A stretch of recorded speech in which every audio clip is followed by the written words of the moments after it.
Hi, everybody. Thanks for joining us this afternoon for this special beer tasting event. We are here today with Aruba and Silver Peak. Just want to give you a couple of introductions and some things that'll be going on today.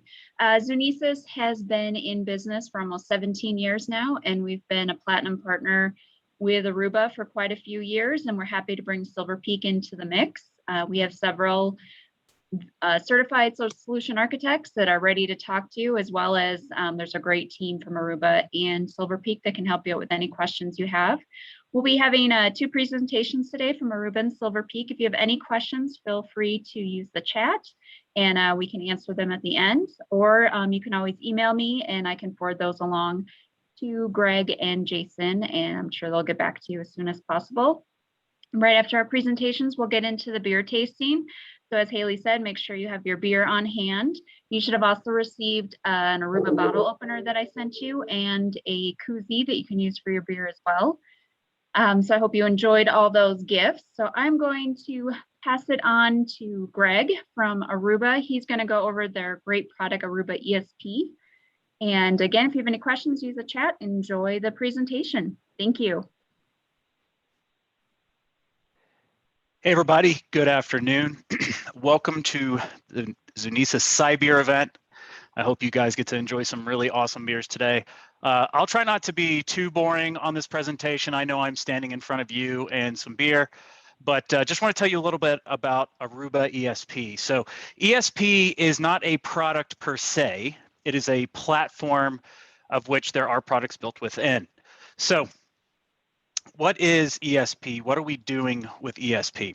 So basically we see how the way business operates today, organizations, et cetera, that cloud is big. It's everything in a lot of ways, right? You're going to have teams out there, Salesforce, Workday, et cetera, et cetera, et cetera. So many cloud native applications. Now, granted, maybe you're hosting, Microsoft's doing this for you, or maybe you're doing it yourself in Azure, AWS, GCP, et cetera. So the way we see it is that all of these organizations have data in the cloud, but you've got to get to the cloud, right? You need to have a reliable network, but not only just a reliable network, but there's going to be different types of data that you want at the edge, right? You want to know what your users are doing, where they're going, how to protect them, how to protect yourself. And that's where the intelligent edge comes in. So the intelligent edge really, it's a marketing term, but at the end of the day, what it is that we're able to get data from not only your users that are connecting, but the different devices on there, with central, with the switching, with the wireless and ClearPass. So here's kind of a snapshot of our architecture. You can kind of think of it like 3 tiers. You've got your unified infrastructure, right, which is going to be the wireless wired. We have an SD branch. We also have the amazing Silver Peak gear. We're not going to have 5G in the sense that we're going to have 5G radios, but we do have a solution called AirPass, which is really slick onboard ramp for 5G, and then also IoT type functionality. So you have all that stuff to connect, but you need to secure it. And that's where the zero trust model comes in. So you have your software defined policy, not only in conjunction with Central itself, but also our ClearPass product with the policy enforcement, authentication, endpoint visibility, fingerprinting, and then the ability to tie into all sorts of third-party tools like CrowdStrike, Falcon, Palo Alto, McAfee, you name it. We can tie in with those things to get not only different types of visibility, but also threat management. And then finally, AI ops, or just basically the services you want to see on your network, what's going on, how you can monitor those things, how you can deal with getting them on and off the network safely and securely with things like provisioning, onboarding, analytics, especially knowing what's going on, who's on your network, what they're doing, and then probably most importantly, managing it all safely and securely from a single pane of glass in Central. So the 3 steps here, first of you got to connect, right? They got to be able to get on, get to the, to the cloud ops, apps, geez, feels like a Monday. Getting on there, get your users, make it frictionless, seamless, fast, secure, make it easy. Then you protect with ClearPass, with the roles that we've been come to known for, not only on the wireless side, but on the wired side. And then even on the SD-WAN side now with the roles that the SD branch and Silver Peak support. And then third, analyze and act. So if there is an issue, how do you deal with it? You know, not only an event like a ransomware or something, nothing extreme like that, but just Susie in the Colorado Springs office just can't get on and we can't stinking find out why. Aruba Central can help you find that. Not only by going in and searching through things, but through our AI ops technology, which could give you ideas of why you're having performance issues, why you're having persistent authentication issues, et cetera. So step one, connect. You connect through Central, right? You get the native benefits, the cloud native benefits. It's not siloed. You don't necessarily have to worry about going from one application to another to deal with things, to troubleshoot things. You have newer consumption models on how you want to do this. It's a pay as you go. You don't have to necessarily overbuy things when you don't necessarily need anything. And then, like I mentioned, the machine learning and the AI ops. So you've got your APs, your things, your switches, everything. It's all controlled from Central. So you have that one single touch point to make it simple, and make it efficient. Now, so I'm not usually one that's big with buzzwords. You know, zero trust, I think, while is a great concept, has kind of become an overused buzzword, but it is something that people do need to think through, right? And when you're talking about zero trust, you do have the AAA. I wouldn't say you want to X out the accounting there, but you do need to think about access control, right? I wouldn't argue necessarily that the days of just doing a VLAN out to the internet are over, but I think it's not so much of just doing that. You need to know who's on the network, what's happening, and you can even have more granular device control if you wish. So this is where we get to step two, the protection. And what we do is we call it dynamic segmentation, right? And so you've got two different ways you can do dynamic segmentation. One is with just pushing roles down to switches or down to access points. And you can think of roles in a sense, just like ACLs on steroids.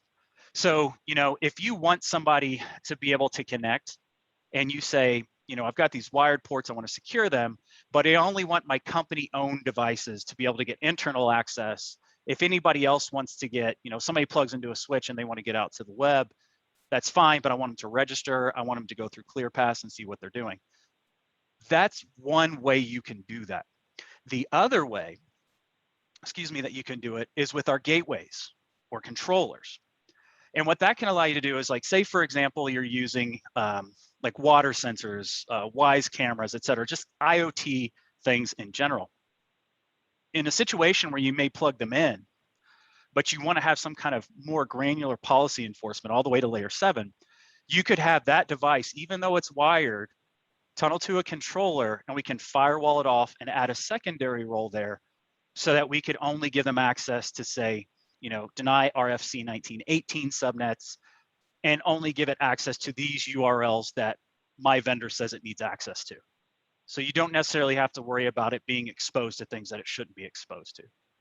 Or if something does happen to it and it's compromised, then ClearPass, in conjunction with either the controllers, the APs, or the switches, can then go back and say, oh, no, we're not going to allow you access until we remediate this problem. So it gives you that peace of mind. And it gives you, again, in this case with ClearPass, that single pane of glass where you can go and troubleshoot that, but also in conjunction with Central, you have that overall arcing view and the ability to keep it simple. So then the third part, step 3, analyze and act. So AI ops, again, kind of a marketing term, but what we are doing is we're using all of these machine learning bits. We're seeing what's going on your network. We're also seeing things that are happening in other people's networks. We're anonymizing those things, and we're using that and feeding our machine learning engine, our AI engine. So the couple of things that you're going to have straight away off the bat, you've got your AI search, which is just inside of Central. If you need something like you want to find a user, if you want to be able to find out like, hey, how do I do X, Y, or Z? Excuse me, you could just go in, type with natural language in the search bar, and boom, we're going to give you answers. We can help you find users. We can help you, say, walk you through how to set up something on your network, etc. Then you have AI insights. And AI insights are things that are going to start telling you, hey, we're seeing some issues here. Say, for example, you know, we're at a very large school or a very large company, and when people start to pile in the morning, we're seeing really slow DHCP response time. Maybe we need to beef up the server. Maybe we need to add another server, et cetera, et cetera. Or say perhaps, and we'll show a bit of an example of this in a moment, you know, I'm seeing people that are, you know, I've got this area where my business is and people are walking by, they're connecting to my network, kind of dragging down the performance a little bit, but AI Insights can tell you that and say, hey, we're seeing this, we're going to recommend this change. And when you make that change, you should see better performance. And then finally, the AI Assist, which is an upcoming feature, is actually going to give you the ability to kind of fix it for you if you wish. Like in that example I just gave with, you know, we see a lot of performance issues. People are coming by and dragging us down, you know, for the legitimate users inside the building. What it can tell you is say, hey, we're seeing this issue. Here's how you can fix it. Do you want us to do it? You click yes, boom, and it just does it all for you. And it'll keep track of how it's going, you know, let you know in the future, like, hey, it's been 7 days. We're actually seeing much better performance based on this change that we recommended for you. So the big thing is at the end of the day, you know, whether you are the help desk or you have a help desk, you want them to be able to get to the root cause of issues more quickly, get it fixed more quickly, because not only is that going to be good for your help desk and their peace of mind, which, you know, again, maybe you, maybe your team, et cetera, but it's also going to be good for the users because they're not going to have as many headaches trying to do their work. They're not going to be as busy, or lack of busyness, I should say, because they can't necessarily get on the web or, you know, get to the certain application that they want to get to. So speeding up that response time when you start getting into a situation where you're troubleshooting is really never usually a bad thing. So this is a little bit more on AI Assist here. So what the screenshot is showing you is what we call these are notifications, but these are also going to tell you how, you know, we're seeing these issues, here's how we can fix it. But there's also another little piece in here I kind of want to draw your attention to. There's this little bell here with this red icon. That's what we call our dynamic logging. And what dynamic logging can do is, let's say you are having an issue, like your gateway tunnel is going down for whatever reason. What that dynamic logging can do, excuse me, will actually give you the ability to go and see normal things that you would have to enter yourself, troubleshooting commands, gathering data, et cetera. The dynamic logging does it itself. So if you run into an issue where maybe a tunnel goes down, switch port flaps, like it says on the slide, you know, OSPF adjacency changes, et cetera, et cetera, et cetera. If you're running into issues and we see that, not only are we going to alert you that there's an issue, but in that alert, there's going to be a PDF or a CSV, whichever one you want, where we're going to automatically run all these different troubleshooting commands and tests and things of that nature, and just dump it right into this PDF, let's say. And from there, you've just, one, it saved you a bunch of time because you don't actually have to go and run all those. But two, it's going to be, again, that quicker resolution time, because now you've got all these things already run. You can see what's going on, or maybe not going on, as the case may be. And then it just makes it that much easier to move forward and get done what you need to get done. So kudos to the marketing folks that made this slide. It's actually pretty slick. So this is AI ops in action, kind of what I was referring to just a few moments ago. So we're seeing in our scenario, you know, people aren't happy. We've got really bad Wi-Fi connection. It's just a little slow. And what we're seeing is that too many people are on 2.4. They're not on 5. The D on the devices stands for dual band. So, you know, without potentially without AI ops, you may have multiple man hours trying to tackle this issue, so you got to run tests against the APs, logs. If you're a nerd like me, you're going to run packet caps, see what's going on, potentially look at the client devices, make sure they actually are dual band, which, I mean, who's kidding this day and age? Most devices are, unless they're like a really cheap IoT thing. And then kind of guess and make sure everything works. And then the last part is making sure that in your troubleshooting and guessing and making changes to fix it, you don't actually break something, which if I'd assume all of us on here who are engineers have probably done this a few times. So, but what we see is this AI insight is telling us, and I apologize if it's a little hard to see here, but it's saying, you know what, this transmit power is not optimal. We're blowing out the 2.4 radio, or excuse me, the 5 gig radio with 2.4. We generally want to have our coverage cells, they don't need to be exactly the same, but you don't really want 2.4 to blow out your 5 gig, because if they do, all the devices will be like, hey, this 2.4 is louder, I want to be on there generally. So it says, okay, this is what we do. Now, right now, we actually have to go and make those changes manually. In the future, that AI assist, there's literally just going to be a button right to the right of it, and it's going to say, like, fix it or fix it for me or something cute like that. Click it, boom, it's done. But once they do that, you determine what those issues are. You go, you make that change. Now, all of a sudden, your dual band devices are going to be on 5, which is probably where you want them anyway. And it makes it a lot simpler. And at the end of the day, with the AI and the ML and stuff like that, really what you want to do is have a faster time to resolve these issues. You don't want to have to be futzing with it. You don't want to have to be completely wrapped around the axle trying to figure out what's going on. And at the end of the day, that's what this is going to give you. It's going to show you those things. Like this example, if you see up here in the gray, we're seeing a lot of DNS connection failures. What's going on there? Maybe our DNS servers are overwhelmed. There's just so much really good information here. And the most important thing is that not only is it going to give you the information on, say, hey, high DNS, high DHCP failures, authentication failures, it's going to show you what AP happened on, or APs as the case may be, which server it's trying to talk to, and which clients were affected. So if you need to get even more granular, you can dive in deeper and you can get that information. And it makes things much simpler to resolve most of the time.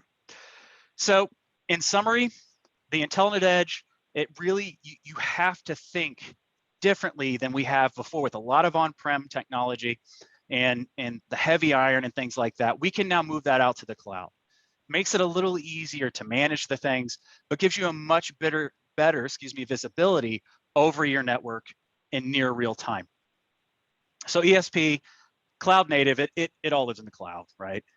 AI powered, there's a lot of automation with it, and it unifies everything, right? We don't necessarily have to have Airwave to manage Instant, and then we manage the switches on their own, or NetEdit for the switches, and Airwave, and the controller, and MM. Like, you don't need all that.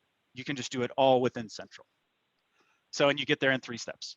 You connect with the devices, you connect the people, you protect them with ClearPass, with role-based access policy, good solid policies, you make it simple, and then when you need to, you analyze and act. Whether that's a threat on the network, whether it's just having issues getting people on and off, or well, I should say on the network, not off so much, due to bad passwords, certificates, etc. So that's all I really have to say. Thanks again so much for coming today. I hope you enjoyed the presentation, and even more, I hope you enjoy the beer. Thanks so much.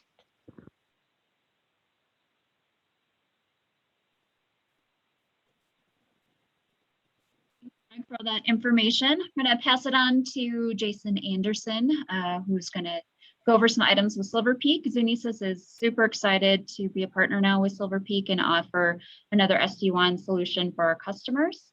So Jason, I'll have you take it away.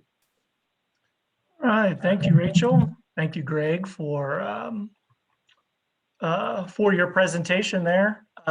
So I'm going to start off. I believe actually the Zunesis group, I believe I did a presentation for you guys not too long ago about the EdgeConnect platform.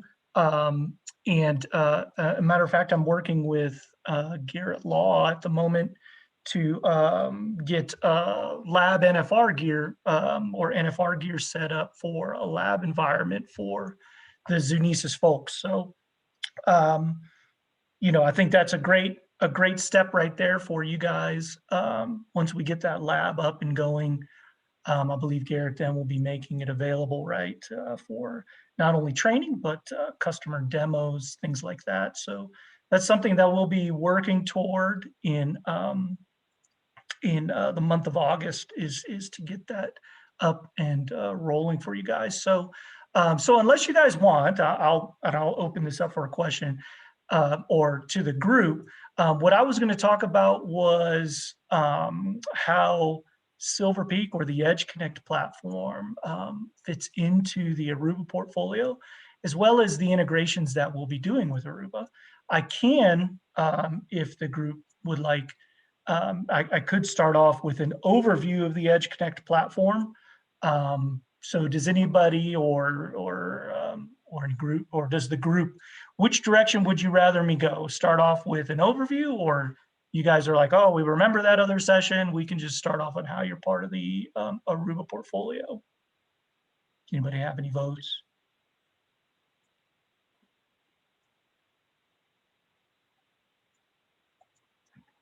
No?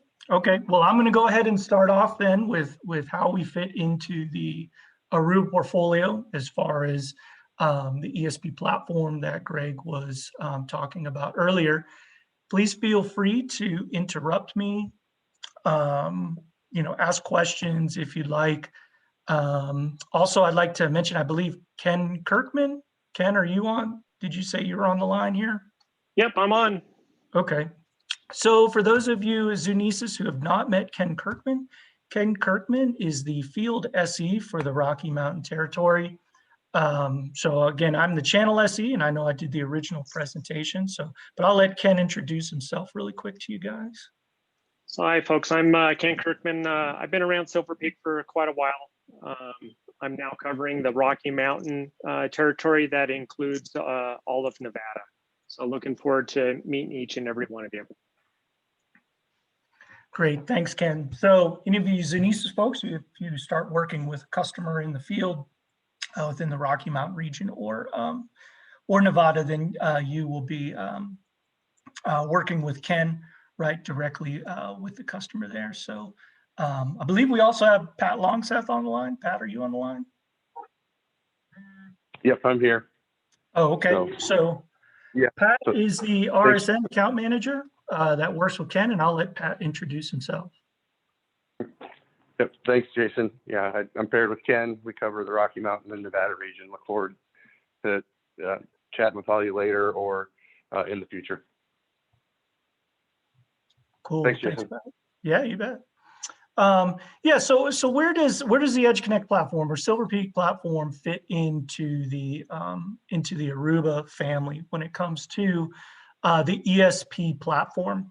And so as you all probably know, Silver Peak was a standalone company for a long time within the WAN space, starting in 2004 as a WAN optimization platform. That's where we initially made our name. And then about 5 or 6 years ago, we made the transition into the SD-WAN marketplace, and that was our focus. We focused exclusively on the WAN with our product. We were a leader in the space and really focused on developing a lot of the functionality that you would see in a legacy router today, right? Or that you've seen in the past. So we focused a lot on routing protocols, different, those mechanisms that would help us insert into large, complex, enterprise level networks.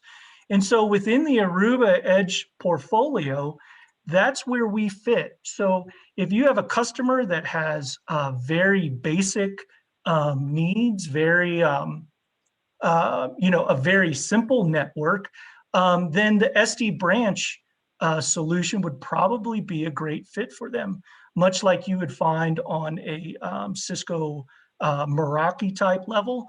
That's where you know, the SD, the branch solution would work well. Also, if you have an end-to-end Aruba solution, especially that's on central, the SD branch solution would work very well in that instance. Where Silver Peak comes into play is when you need many of the advanced routing features and path conditioning features that aren't available in an SD branch type solution or a Cisco Meraki type solution. So the Silver Peak solution, we support routing protocols such as OSPF, BGP, right? We support VRFs and segmentation. We support multicast over our SD-WAN fabric. We support hot standby routing protocols like VRRP, right? So those types of things where you need to insert into a environment, maybe that's not Aruba end-to-end, you have Cisco or Juniper type devices on the LAN side, you need to tie in with complex routing protocols. That's really where the Silver Peak platform shines and where we fit. And so as you can see on this diagram, right, much like Greg was talking about the automation of the ESP solution, that's what Silver Peak was built on as well. We wanted network engineers we wanted to simplify the process for them rather than having to sit on CLIs and encode things like crypto, ISAC, blah, blah, blah, and do this, do that. We wanted it to be a very simple solution where it was, we want to build IPsec tunnels from this location to this location, and then the orchestrator, which is our management platform, goes out and does it for you. So there was, as you can see on the top left, where we have Silver Peak appliances that work in conjunction with each other, on-prem DCs and on-prem branch locations. But we've also taken that the principles of automation into cloud environments as well. So into IaaS environments, Azure, AWS, Google Cloud, right? Where we can spin up services in those locations in a completely automated fashion, and then have those instances essentially look just like another data center within a customer's environment. With that along is the new SASE, right, requirements that are coming out and the demand for SASE services. We've completely automated through APIs with different SASE partners, leaders in the space, where those services can be spun up automatically, right? Without having to go, if you have customers with sites all over the world or all over a region, you don't have to go to each individual site and start building tunnels, right, manually from those locations to the SASE provider. The Silver Peak solution can automate that entire process for you and have it done, right, in a fraction of the time.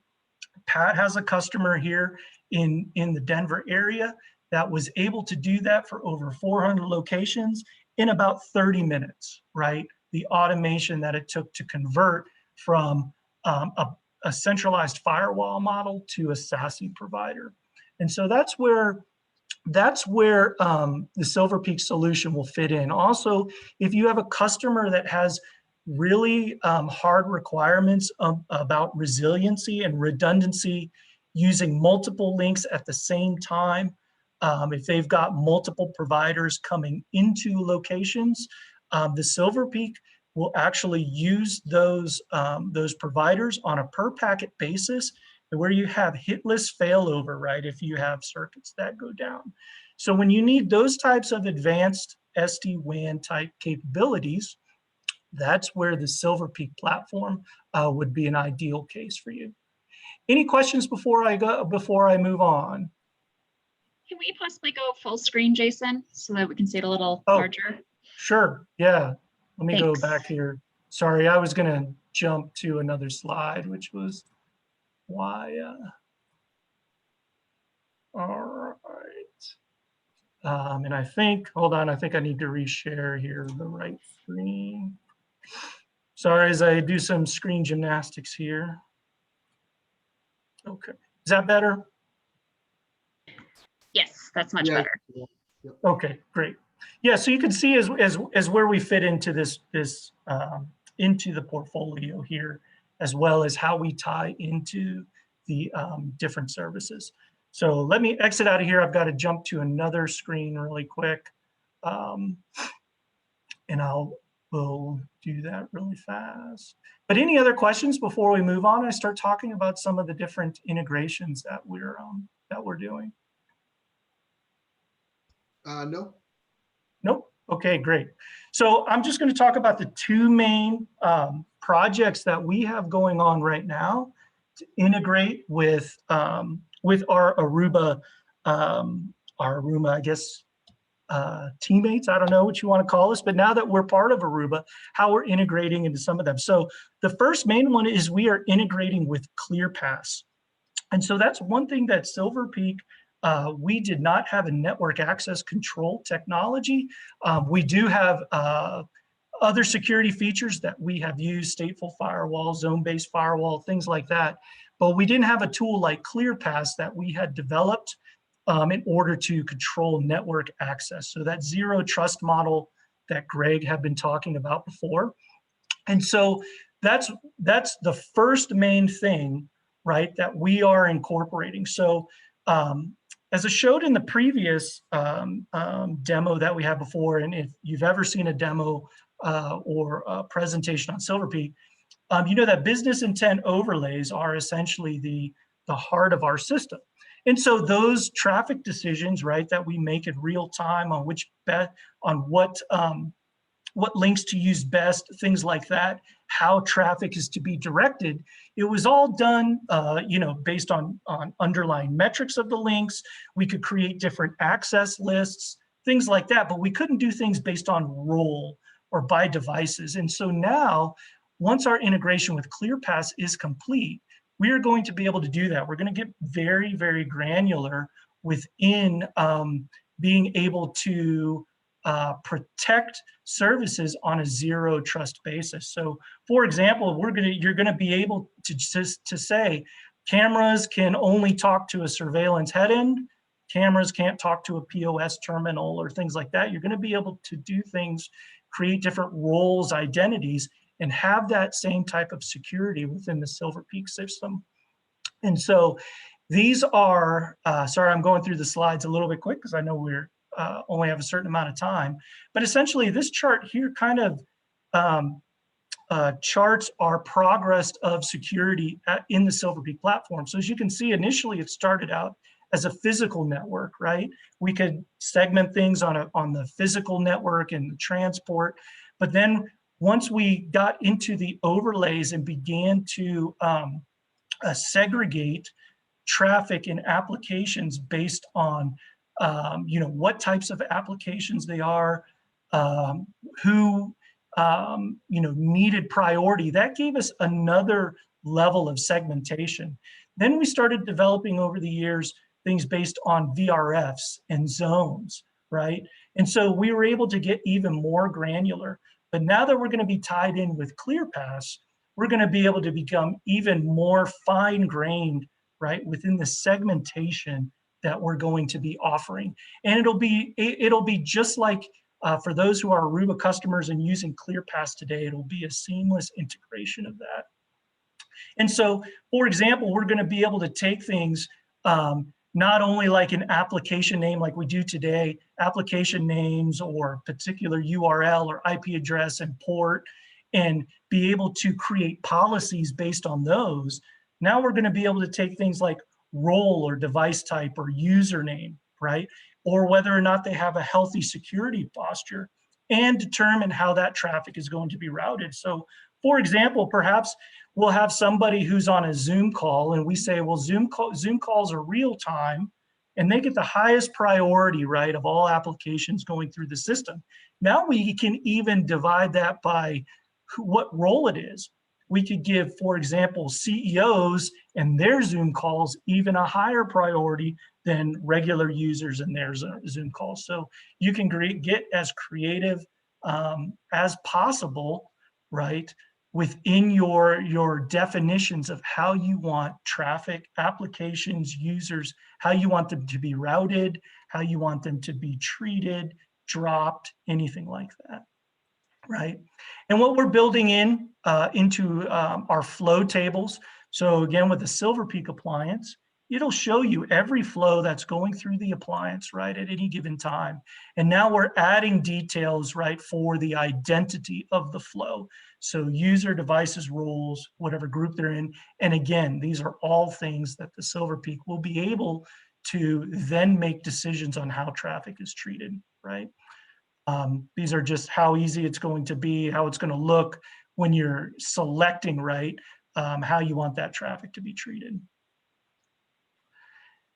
Any questions before we move on to the next project that we have ongoing with our integration to Aruba? Any questions on our integrations with ClearPass?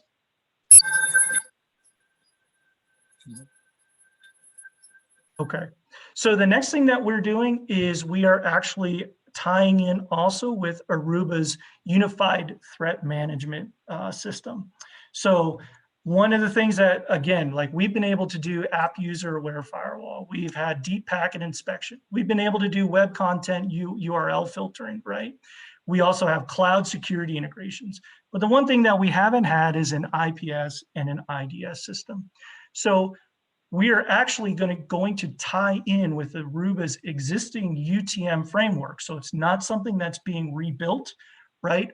Or built from scratch. We're tying in our software into Central and into the UTM environment that Aruba already has. And so the first phase of that will be the IDS part of it. The second phase will bring in elements of the IPS.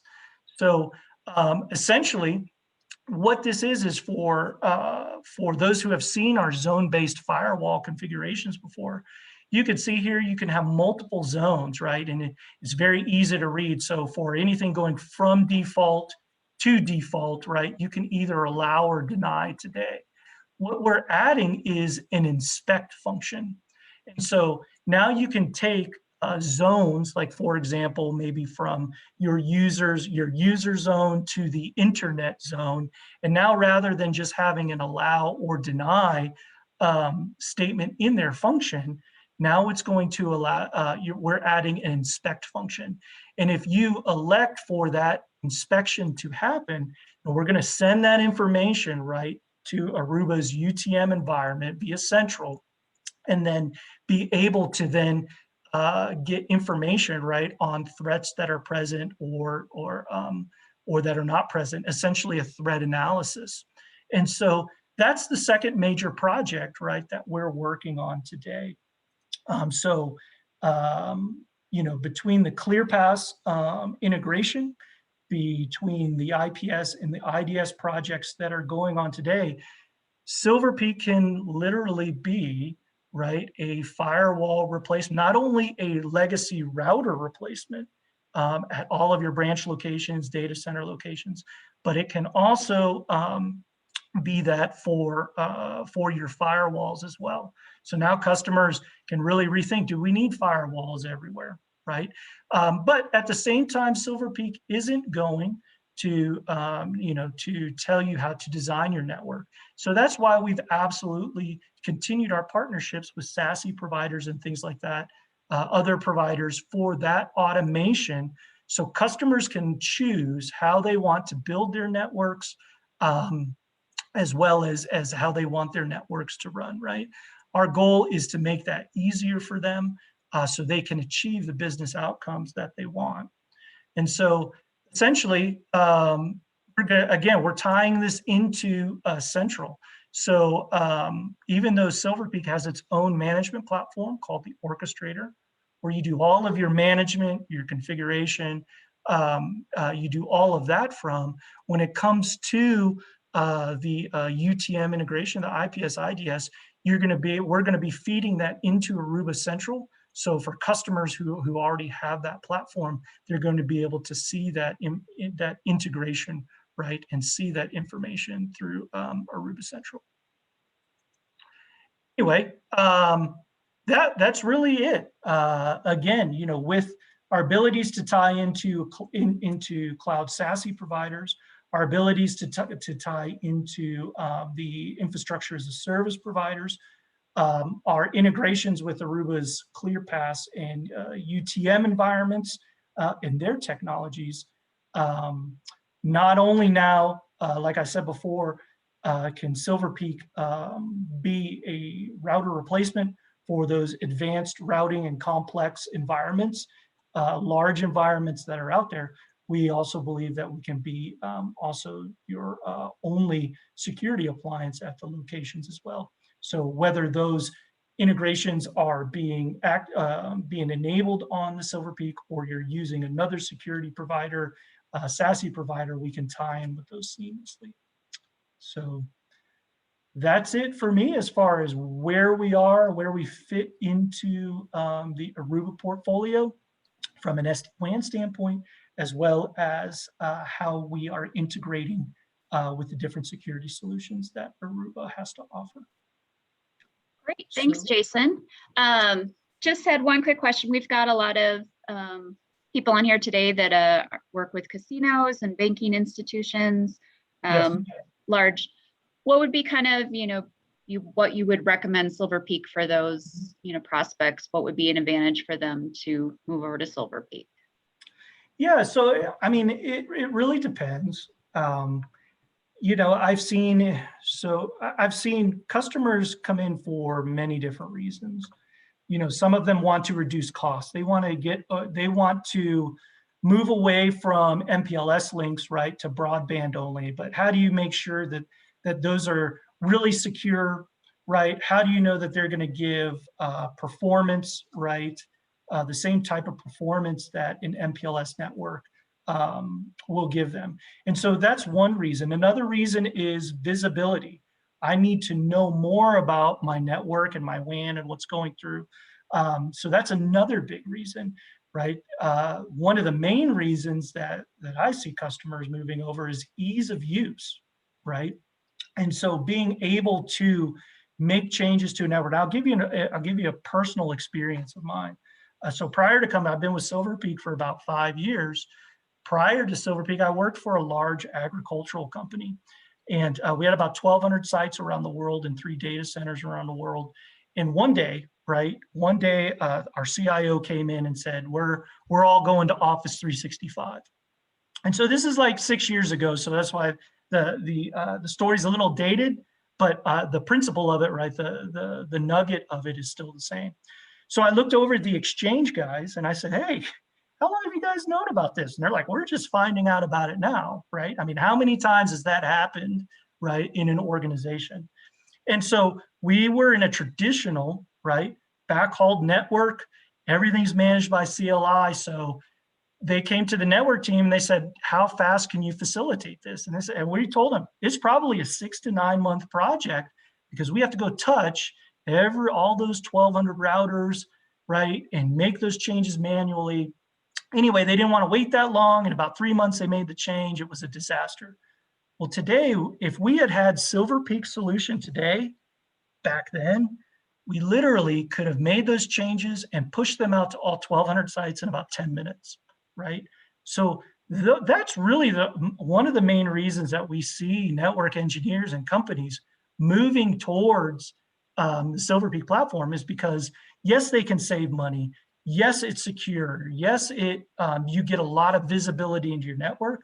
But the bottom line is the business has a lot of objectives, right, that it wants to achieve. And a lot of times the network, because network infrastructure is hard to change, right? It's slow to change.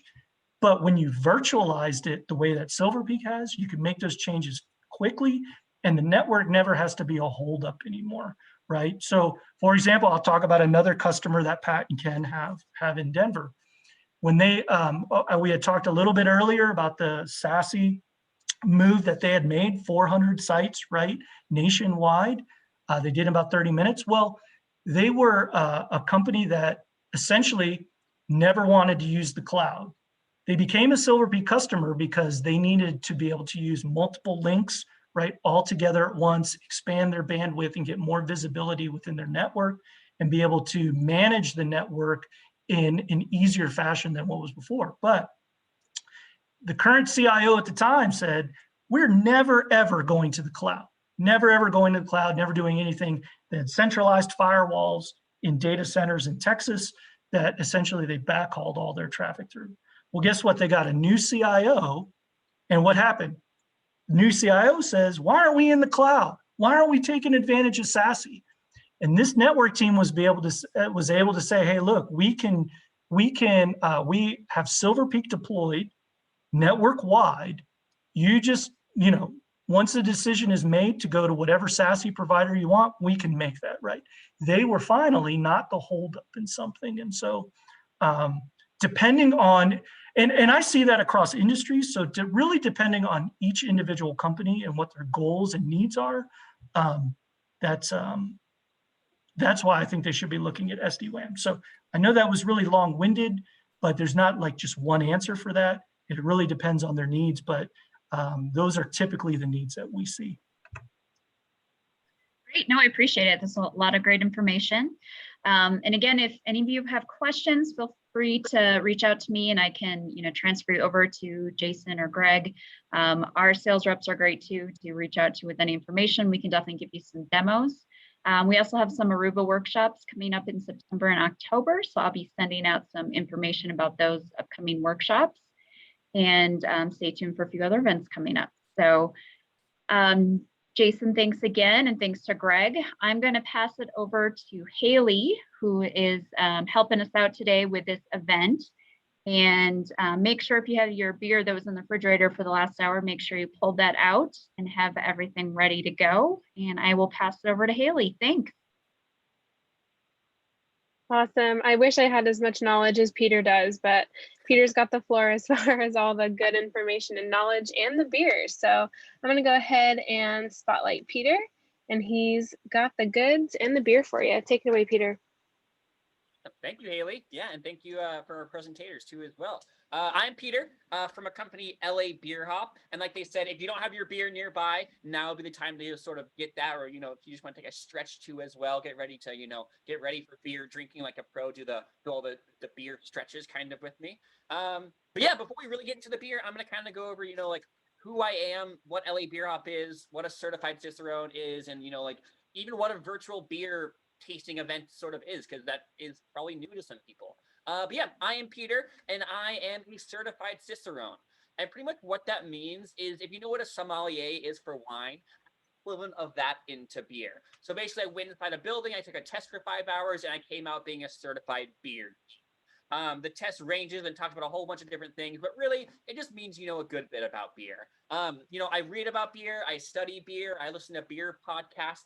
I brew my own beer too at my house. I go on different internet forums and argue with different people about different yeast strains in beer and all that sort of good stuff. And really, my whole just life sort of revolves around beer in a sense. LA Beer Hop is a company owned by my older brother and his wife. They were co-owners together. And typically during more normal times, not during our pandemic, we operate, a small, brewery tourism sort of business where we own a small fleet of buses. We kind of take those out around Los Angeles and, drive people to different breweries like the one behind me here and talk about beer and history of beer and what this brewery is and, kind of all that sort of good stuff. But with the pandemic, that would just be illegal, immoral, awful, terrible, kind of all those things, rolled into one sort of. So we're like, well, what do we do as work? Because we just can't do that obviously anymore. And we're like, hey, why don't we, transition over to Zoom, kind of like how everyone else is doing. And for the most part, it has been pretty awesome for me. One of the major wins for myself is just that when I was driving those buses around all of Los Angeles, I had a strict 0 alcohol limit for myself. So I wouldn't, drink anything while at the breweries. But my bedroom is 10 feet that way. So I can drink all these beers with you guys and then just go pass out right over there, which is pretty awesome for me. Definitely a change, in the whole game kind of for me. It's been really fun. Virtual beer tasting, event, sort of what that is. Obviously, you guys have a lot of beer here for you guys. I'm going to go through all of them and kind of, open them and talk about them and, explain, what an unfiltered Pilsner is and that sort of good stuff. However, questions are encouraged along the way. If you ever had any sort of question related to, beer or alcohol or life in general, you can kind of throw that in, and I'll try to answer your question. That is also the comfortable level that I'm at right there. I can answer a lot of questions about beer, a good amount about general alcohol, and then general life questions. That's just bottom of the barrel, answers right there. So I wouldn't recommend those, but if you do, maybe we can try it on for size and see how it works. But yeah, 4 beers here for you. I'm going to open them all. Again, you don't have to open them all if you don't want to. Obviously, there's not going to be a beer policeman, knocking your door, asking you why you didn't open up that LA Beer Hop beer. They're your beers. Do with them as you please. You can just, you can drink one of them. You can drink 0 of them. You can drink all of them. You could shotgun them. You can really do whatever you want with these beers. Ooh, yeah, the snacks, that goes through for the snacks too as well. They are your snacks. Enjoy them how you will. Yeah, pretty good. Oh, one other thing before we really get started. Typically, I do a rating system of the beers about, how much everyone sort of liked them with a thumbs up, medium, thumbs down. So if you do want to throw your camera on and participate with the thumb system with me, that's awesome. If you don't, you can either shout it out in voice or type it in chat. I'll be looking at the chat. And that goes for questions too as well. Any of those questions that you have, feel free to throw those in the chat and I can try to answer them for you guys. Besides that, any sort of questions before we really get going here? No. Sorry. That's perfect. Yeah. Drinking beer is very casual, very easy. So hopefully we can just, enjoy some of these beers and learn a little bit about them. But our first beer, guys, off the bat is going to be right here, our Pop Fuji from Brewery West down in San Pedro. And I'll give you guys, if you guys need a minute to go get that, I won't, you can go get that right now. Here we go. A good pop right there. That was crisp. That was very nice. And here's our first beer. I kind of always like to mention during the first beer is pouring technique. As you can sort of see right here, typically when you're pouring a beer, you want about 1 to 2 fingers worth of foam in there, just because the foam is going to help you pretty much smell the beer. And smelling beer is about, or tasting beer is about 80 to 90% using your nose. So the more you can get in there and the more you can smell, the better time you're going to be able to taste that beer pretty much. And if you do go in there and happen to get your beer, your nose a little bit in the beer right there, that's okay. No harm in that. However, do be careful, because if you do happen to snort the beer at all, it goes up your nose, you will have terrible sinus issues for a week straight. I've done it a couple of times and it's just not fun whatsoever. But here we go, guys. Cheers. Cheers.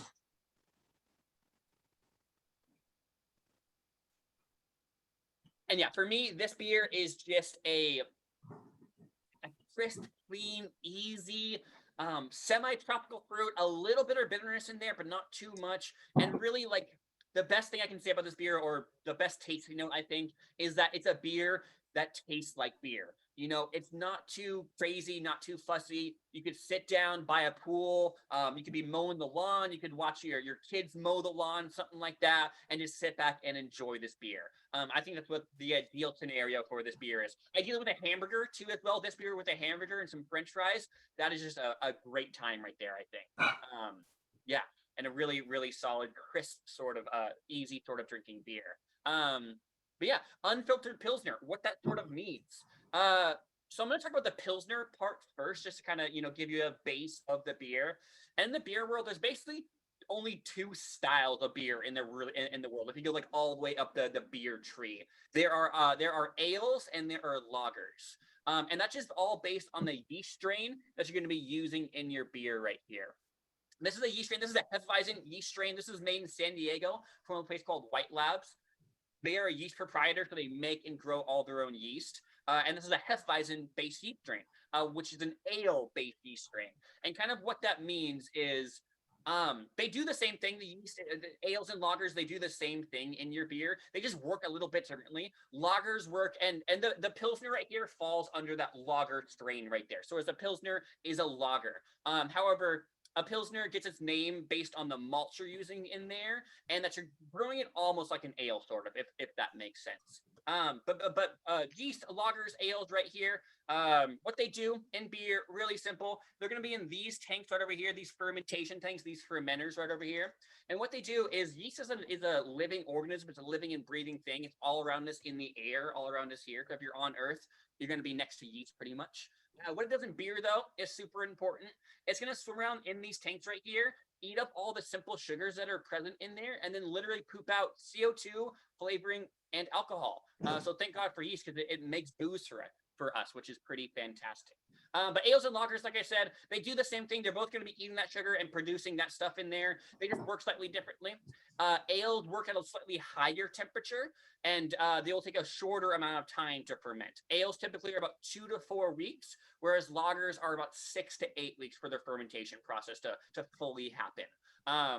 But yeah, that's the general basis of the Pilsner right there. A lager-based beer, which is a little bit more body to it than like a regular, Bud Light or something like that, which is a lager too as well. But any opinions on this beer, really quickly, from you guys? Anyone like it, dislike it, medium about it? Very good. It's nice. Gary, you like it? Yeah. Clean. Yeah, Good. I think clean is a very good term for it too. It is just like I said, it's just like a base sort of beer. Easy drinking, nice. And then Gary, your thoughts on it? Very German taste. Oh yeah, totally. I spent 10 years in Bavaria, and it's got that Hefeweizen without the heavy wheat in it. Yeah, this is kind of a weird sort of beer, I think, to sort of talk about, because most Pilsners, especially like Bohemian style Pilsner or Czech style Pilsner, is Right. focusing more on just being like a super crisp, easy sort of drinking.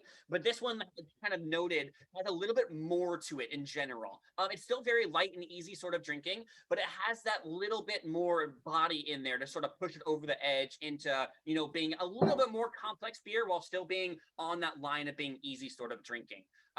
That's awesome. 10 years though, Gary, that's a long time. Yeah, it was great. I'm sure you got to know the place and the beer really well. I'm jealous. Yeah, I did. It was definitely the Hefeweizen capital of the world. Oh yeah, that's awesome. Big fan of any sort of Weizen beer, Hefeweizen, Dunkelweizen. I love I prefer Dunkelweizen. Dunkel myself, but Yeah, I like the darker ones. cool. Yeah, awesome. And for anyone that doesn't know what me and Gary are sort of talking about right here, a Hefeweizen beer is a basically wheat-based beer where the majority of the flavor notes that you're going to be usually getting from it are going to be banana, clove, you get orange in there sometimes, and just a really pleasant. And the fun thing about Hefeweizens in general is they pair really well with food. I think Hefeweizen should always be, consumed when eating some sort of, Bavarian style dish, because they just go so well together, and really elevate each other to the next sort of level. But yeah, and the Dunkelweizen would be basically a darker version of the Hefeweizen, and you're just getting a little bit of more like either caramel or brown sugar or toasted bread sort of out of the beer right there, along with those other things of, the clove and the banana and that sort of stuff in there. Make some really fun beers. You don't see them very often in America. They're not the most popular style, but I think they're super fantastic. Really fun beer styles. Any sort of Belgian sort of wheat-based beer is usually really fun. There's a great one near me called what's it called right now? Oh, Boomin. Yeah, it's based off the Belgian Boogeyman, which I think is really funny. And it's just this very pleasant, slightly orangey, slightly banana, a little bit of that funk in there, and then a whole bunch of chamomile, or coriander, actually, my mistake, going on there. It makes it really, really nice. By the way, did anyone not like this beer? Was anyone not a fan of this first one right here? I won't be offended if you don't like it. I think it's totally reasonable not to like a beer. I am a home brewer, but I didn't brew any of these beers myself, so I would not be offended. I'm just always sort of curious to see if anyone, doesn't like it, to see why they don't like it, to try to pinpoint sort of that right there. But it doesn't look like anyone disliked it, or maybe didn't open and didn't try it. But yeah, in my opinion, this beer is very hard to dislike just because it is just a good, solid, sort of easy drinking beer. Ideally, the best thing to pair with this beer too, as well, in my opinion, I did say hamburgers beforehand, but I think an even better pairing for this beer is going to be about 17 more of these beers right here. Just because whenever I'm drinking this beer, I tend to just keep wanting to grab it and drink it and grab it and drink it. And just, by the end of the day, it's 6 o'clock and I've consumed 17 of them in, a couple of hours, just because it's so nice and easy drinking and sits really well. It's unfiltered too, like I said, which is going to be adding, probiotics to it. So it's a, healthy for you. I'll put that in heavy quotation marks right there. Beer is basically liquid bread, but with the unfilteredness in there, you can see some of the yeast particulates in there, which are good for your gut, help the old gut chemistry sort of work out right there. But yeah, that's our first beer right there, guys. They're from San Pedro Brewery West down here. They're in this they're right next to the water, in this beautiful, huge, World War II style airplane hangar sort of thing. And it was awesome during COVID because they have a massive parking lot, and you could just kind of go there, and you could be 100 feet from the next guest over there if you really wanted to be. So they were really open and really nice, and make some really good beers too as well. Yep. Brewery West Pop Fuji right here. I also love their space. This is their unofficial mascot right here. A little space. I call him Spaceman Steve. I don't know if that's his actual name. But yeah, I think it's a nice little can right there. And then with that, guys, I will talk about our first ingredient of beer too as well. We did mention this guy, the yeast right here, but this is really the third ingredient. And we talked about the yeast eating simple sugars, and the simple sugars come from barley right here. From this point on, I'm probably going to call it grain or grist, but probably grain. And grain is going to be any sort of, or malt in general too as well. Malt is the more correct term, but malt is going to be any sort of cereal grain you're going to be throwing into your beer. It has to be at least 50% barley, but otherwise you can throw in stuff like rye and wheat and, rice, corn, oats, kind of any of that sort of works when you're making a beer. But again, 50% barley, otherwise it's not considered beer anymore.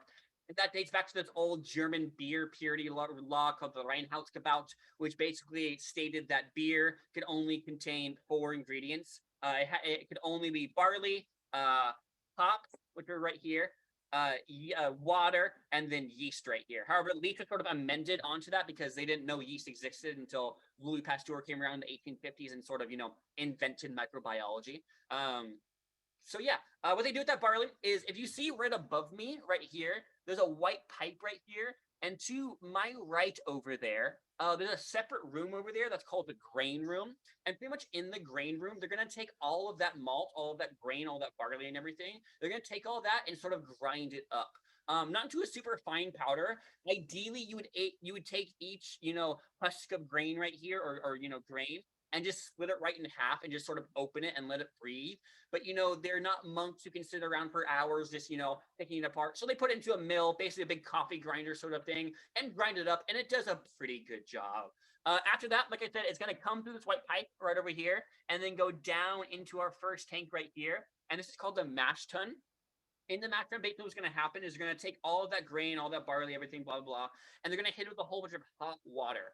And basically what happens is you're going to take all the starches in here. They're going to start a process where turning the starches with the hot water and turning those into simple sugars. And again, the simple sugar is going to be super important because later on during the beer making process, the yeast is going to eat them up. So they basically take barley, and then boom, you get a hot sugar water sort of mixture called wort. It's kind of said that brewers make wort and then yeast makes beer, if that makes any sort of sense. But yeah, you're just basically getting hot sugar water out of there, right there. I think the best way to think about it is like you are really making coffee. You grind your beans, you add hot water, and then boom, you get delicious coffee bean juice, which we all just call coffee, obviously. Same thing's happening here, except the end product, instead of delicious coffee, is going to be a gross hot water, sugar water sort of mixture thing going on. But it turns into something really nice, which is beer. But yeah, with that, guys, any questions before we move on to beer number 2? Cool, looks like we're good. All right, beer number 2, guys, if you guys are ready, is going to be Suntrap right here from Three Weavers in a nice little can right here. And give me 1 second while I rinse out my glassware just to get the last little bits out of there. Oh, one thing actually that I'll point out, because I got a really good glass right here, is it might seem kind of gross to hold up, my empty sort of glass, but it's really important actually. If you see all the bubbles laying around my glass right there, all the foam sticking to the side, especially good right over here, that is called lacing. And lacing is basically just the foam sticking to the side of the beer. And why that is important is because it indicates a very clean glass. So if you're in a bar and you're, some sort of dive bar or something, and you see like consistent lacing going down, it means you're probably, they're probably cleaning their glasses back there and everything and taking, care of their glassware. If you don't see the lacing, it's not an end all be all sign of, a dirty glass. Some beers just don't lace that well. Like for instance, I know Suntrap right here just doesn't lace as a beer. It doesn't have the carbonation levels you need to effectively lace. While Top Fuji right here, I know laces really well. So I can kind of, tell what's going to happen with that, with the lacing in there. But yeah, look out for lacing next time you're, in a bar or drinking somewhere. See if your beer laces correctly. But then, like I said, I'm going to clean out my glassware with some water that I have nearby right here. I do recommend to rinse it out a little bit, not only just for the glass, but rinse your palate out too as well. However, like I said earlier, beer is, super casual. So if you don't want to do that, you'll be okay, I think. No one's going to be judging you at all for not rinsing out your glassware. All right, and that'll be a good enough job right there. All right, like I said, Suntrap beer number 2 right here. A couple of guidelines before you guys first try it off the cup right here. This is going to be a sour beer. It is a funky, weird, crazy sour beer. And what I mean by sour beer is literally it's going to taste like almost like a Warhead. Just that super sour, almost sort of candy thing in there. A lot of people say sweet tarts too as well. That's another really good comparison, I think. But yeah, just be prepared to, encounter, if you've never drank sour beers before, just be, prepared to encounter sourness in your beer. But beer number 2, Suntrap. Cheers, guys.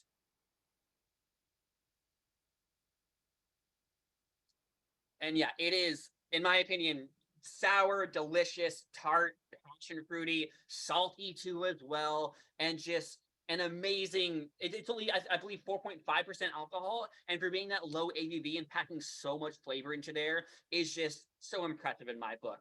I'm a big sour fan myself. I love sour beers. They're in my top 3 styles of beer of all time. So I'm really partial to it. However, if you don't like it off the first sip and you've never tried sour beers before, I kind of always recommend to give them a couple of sips until you really, really judge it too harshly.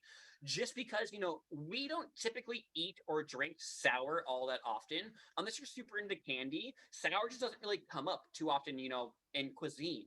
So it can be really shocking to the palate at first. So I do recommend to take smaller sips, let your palate adjust to it before really judging the beer too harshly. Because again, it can change, over time on your palate if it doesn't sit too well off the first, drink right there.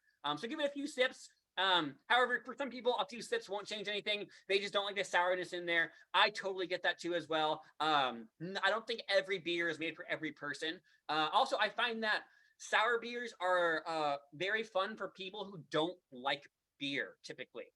If you don't like, if you didn't like this last Pilsner, or if you don't like IPAs, you don't like that sort of stuff, I find a lot of people who don't like beer will like sour beers just because of how non-beer it is. It doesn't really taste like a typical beer. It's totally in another ballpark almost. Very relatable to kombucha too as well. Has that same sort of funkiness going on too. But yeah, Suntrap right here, made from 3 Weavers. Any opinions on this beer that's off the cuff? What would you call this style again? Like if I were looking at it in the store? John, that's a great question. I love that question, just because it kind of opens the door into a larger thing. I know I'm getting excited. It seems like such a simple question, like, oh, what beer style is this? So they call. I'll just start answering the question now. They call it a session sour ale right here. However, that's kind of a lie. It is a session sour ale, but really you can dig deeper and specifically call this beer a Gose. And that's spelled Gose. And let me write that in the chat right here.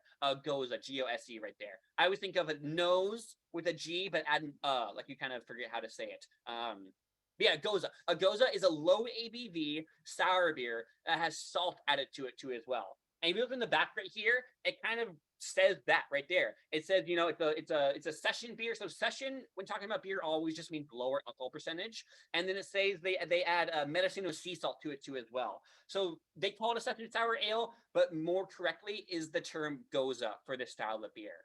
Does that answer the question, John? Yes, thank you. Like if I wanted to go find something like this, I could just ask for Gose. Correct. Yeah. And then another a widely used example style of this beer that's widely produced is called the Sea Quencher from Dogfish Head. It's similar-ish to this beer. It's going to be different. They're not using passion fruit in the Sea Quencher from Dogfish Head. They're using black lime instead. So it's a different take on the same style of beer, but a tremendous beer in general. Thanks. And the reason I said that it's such an interesting question is just because beer styles are kind of a made up thing almost. Just that there's no legal definitions for calling a beer a certain style. It's really up to the brewer about what they want to call their beer. If Three Weavers took this beer and they wanted to call it a stout, even though it's not a stout. Stouts are supposed to be, chocolatey, coffee-y, robust, earthy, kind of all those things in there, and typically going to use a darker grain like this to get those flavors in there. If they wanted to call this beer a stout, they could call it that. They could put stout on the label right there. They would be wrong. They would be dead wrong. This beer is nothing like a stout whatsoever. No similarities to a stout whatsoever. But they could if they wanted to. And that's just because there's no legal definitions, describing these beers. There are general guidelines for beers that you should follow. It's the Brewers Guild of America. They set these sort of guidelines, and most brewers fall into those guidelines and call a beer a certain thing, but they don't really have to. And the reason that Three Weavers doesn't call this beer specifically a Goza, even though 100% is because I think it's because of marketing terms or marketing, reasons. I haven't talked to them specifically about this beer style right here, but I have talked to them about a different beer called their Deep Roots beer, which used to be called an ESB, which is an extra special bitter. But about 2 years ago, they renamed it just to an amber. And they said it's marketing things. People see ESB and they don't know what that means. They're like, extra special bitter. Like, I don't like bitter beers. And what makes it so extra special? When in reality, an extra special bitter is neither extra special nor very bitter. It's just sort of like a little bit lower than a brown ale, but a little bit higher than an amber ale in overall complexity. So yeah, same thing's happening here for this beer. They said, Goza, no one knows what a Goza is. It's not a popular beer style whatsoever. And it's kind of confusing. Like, how do you even pronounce GOSE? Is it goes? Is it goose? Is it what? How do you pronounce? Is it go C or something? So instead, they're like, okay, instead of all that confusion, we're just gonna call it a session sour ale. And while this is still accurate, a Goza is just more accurate, if that sort of makes sense. And that's why I like that question so much, just because it leads into a whole world of calling your beer one thing when it is really another thing. Which I find very interesting. And I guess one other question, if I could. I had some Guinness Double Extra Stout at the brewery in Ireland, and I've never seen that anywhere else. And I'm trying to figure out what I could buy in the States that could be similar to it, but I'm just failing as far as a Guinness. Yeah, hopefully, John, I think you showed up to the right beer meeting, because we have a beer right here, which I call the older brother of a Guinness. It's our fourth beer of the tasting. It's going to be the Nitro Milk Stout right here. And really, Guinness I believe, is a 4.6% ABV beer, so kind of lighter in the overall alcohol sort of structure and body and everything like that. And this is a 6% beer right here. So this is kind of not necessarily double of a Guinness, but moving up in that sort of ladder right there. So this would be the closest double means thing. Alcohol content? Yeah. Okay. So I don't know exactly what double means in the double Guinness Extra Stout. I don't know exactly what they mean by that, but yeah, they called it Double Extra Stout because they have an extra stout, and then this was a double extra, but I've never seen that anywhere else. So. Yeah, so typically when talking about double in beer, it just means more alcohol percentage in your beer. Okay. A good example is IPAs. In IPAs, you have a session IPA, which is lower alcohol percentage. You have a regular IPA, which is about 7% alcohol. You have a double IPA, which is about 9% alcohol. Then you have a triple IPA, which is 10 plus alcohol. So typically it means more alcohol. However, double extra, I'm not sure exactly what they mean, but that's what I would 95% sure that's what they mean. Just more in there. I thought it was more flavor because wow, it tasted a lot better. Well, no, yeah, that's another interesting point right there, John. Whenever you add alcohol into not whenever, that's wrong, but when you add more alcohol into a beer, you can add just more overall flavor into that beer. Just because when you're adding alcohol, you're putting more sugar into there, and the sugar is going to help you let you balance more effectively in your beer. Another really good example for this, I'm going to go back to session IPAs. Session IPAs are basically can get really messy sometimes, just because a lot of brewers throw way too many hops into there, and they don't have the sugar levels and the alcohol there to back that up. So what ends up happening is you get an extremely bitter, like not even pleasant bitterness sort of beer when you're doing some of those session IPAs. And that's just because they're using the same amount of hops from a regular IPA in a lower alcohol percentage beer, and that makes a bad balance of booze and hoppiness in there. That's kind of a little bit more technical, talking about overall, balancing of beers, but hopefully that makes a little bit of sense. Just that basically more alcohol means you can put more flavors in there, John. So you're totally right, being that double in there just has more flavor. Okay, yeah, because I prefer lower IBUs. Yeah, totally. That's another huge part of it too as well. These are a little bit trickier sometimes, just because they can be very misleading, but that sort of plays into the whole alcohol in there too as well. And for anyone that doesn't know, just to explain IBUs to everybody, IBUs is International Bittering Units, and it's a way to measure how much bitterness you have in your beer right there. A good example of that is actually 2 beers that we have on our tape. Actually, 3 beers, I think. All 3 of these beers right here, the Pop Fuji, the Food Scrap, the Food Fight, and the Milk Stout right here, I believe they all range from 20 to 25 IBUs, which is pretty low typically. However, if the Pop Fuji, there's a little bit of bitterness on the back end that you can usually get. There's a little bit of that bitterness in there. However, if you take this Milk Stout right here, it has the same amount of IBUs in there, but since this beer has more alcohol percentage in there, and it has lactose in there, and it has just all the flavors from this in there, you can't taste those same IBUs in there. To have the same amount of IBUs, you get more perceivable bitterness out of this one compared to this one right here. This one does have an issue, kind of with, not an issue, but an interesting thing happens when you use toasted barley in there. You basically get almost a burnt coffee sort of flavor, so you can get some of that bitterness in there, but it's a different bitterness, if that makes sense. But I'll talk about this beer kind of more once we get into it. But John, great questions. Thank you. That was awesome. Yeah, Sunshine. Oh, I want to talk about Three Weavers really quickly, just in general as a brewery, because they are one of my favorite breweries in Los Angeles. They are located out of Inglewood, California, so right next to LAX, about 10-15 minutes out of LAX. So if you're ever nearby, I highly recommend them.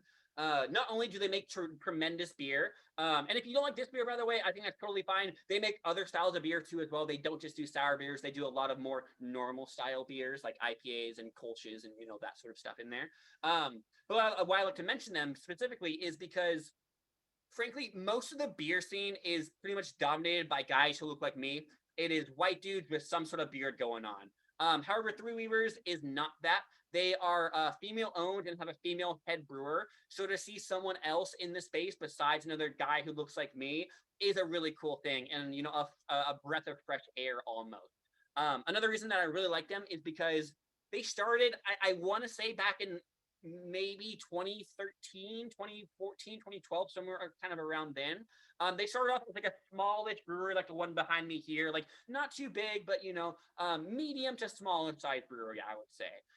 And then flash forward today, they went from being that kind of almost smaller size into just a behemoth of a brewery, and have really, been giants in the LA beer scene, and have led the way in a lot of things, and still make just tremendous beer.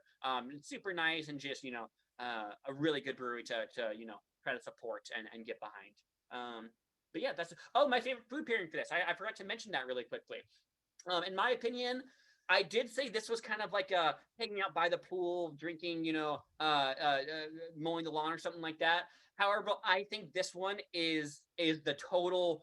It's the noon o'clock. It is, you're by the pool. It's almost like a lemonade lunch beer sort of thing going on in there. And my ideal pairing, I love to pair this beer with a turkey sandwich, just because you can get some cool cheese on there. You get the nice smoked turkey or something. You get some pickles, maybe some toasted bread. Pairs really well with that specifically. And that's just kind of because it. In more general terms, I would say this beer pairs well with just cheese board, with a charcuterie board, just to try different cheeses and meats with it. But if you put all that cheese and meat onto a sandwich and call it a day, I think that's where this beer really shines right there. And by the way, I just wanted to double check really quickly. Did anyone try this beer and not like it again? Again, won't be offended. I'm just always sort of curious to see, how people react to specifically this beer right here, because sours are, kind of crazy sometimes. Yeah, no, thank you. But thanks anyway. Not for Kingston. So My Kingston, daughter would like it. There's no alcohol on there. Yeah, that's a pretty common answer right there. Do you typically like sour beers, or is this your first sour beer, or have you run into them before? No, we've had not sour beer, but yeah, that's a little different. Gotcha. Yeah. Interesting And though. typically, what do you drink, Keith? What's your go-to either beer style or favorite brewery or kind of anything like that? Nothing. None. I'm not an aficionado. I will drink nice. whatever you put in front of me.